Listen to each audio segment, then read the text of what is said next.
Больш за 1,5 гадзіны доўжылася прамая тэлефонная лінія памочніка прэзідэнта, інспектара па Брэсцкай вобласці Анатолія Маркевіча.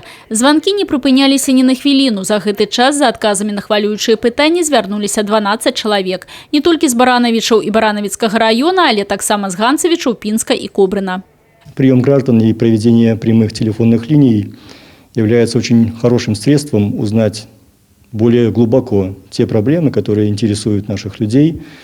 И я считаю, что мелких вопросов здесь не бывает, потому что каждый человек приходит со своими вопросами, теми ситуациями, которые его интересуют, в которые он попал в силу разных причин. И очень важно ни в коем случае не подходить формально. Праблемы, з якімі звярталіся людзі, самыя разнастайныя. Зямельныя пытанні, паляпшэнне жыллёвых умоў, скаргі на несвоечасовую выплату камандзіровачных і пытанні па добраўпарадкаванні.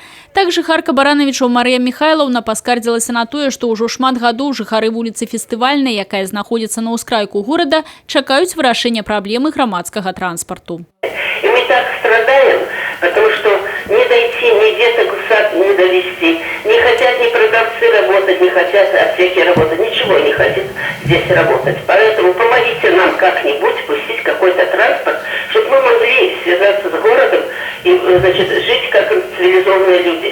Па словах старшыні Баранавіцкага гарвыканкама Юрыя Грамакоўскага, вырашэнню праблемы перашкаджае адсутнасць пэўнага добраўпарадкавання дарог у гэтым раёне. Няма з'езду з вуліцы Тельмана і тратуараў. Усё гэта прадугледжана зрабіць у будучым, паводле генплана. Я обязательно вместе с Юрием Анатольевичем выйду на место, на улицу Фестивальную. Увидим проблемы, которые препятствуют на сегодняшний день тому, чтобы запустить маршрутный автобус.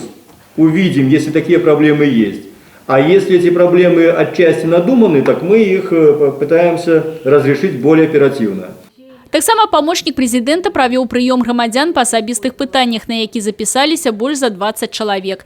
Так, ад імя прыхаджан рэлігійнай абшчыны рымска-каталіцкага прыхода Божага цела звярнуліся жыхары аграгарадка Крошын, якія прасілі дапамагчы з вырашэннем жыллёвага пытання для новага настаяцеля храма. Зараз ён штодзень ездзіць у Крошын з Ляхавічаў. Абшчына хоча пасяліць святара ў нежылым памяшканні каля храма, але там няма вадаправоду, газу і каналізацыі, а па-другое, у будынку размяшчаецца мясцовая бібліятэка. З гэтым пытаннем Анатоль Маркевич таксама вырашыў разабрацца, выехаўшы на месца. Все варианты мы должны обсудить и постараться найти то, что будет решением в этой непростой ситуации.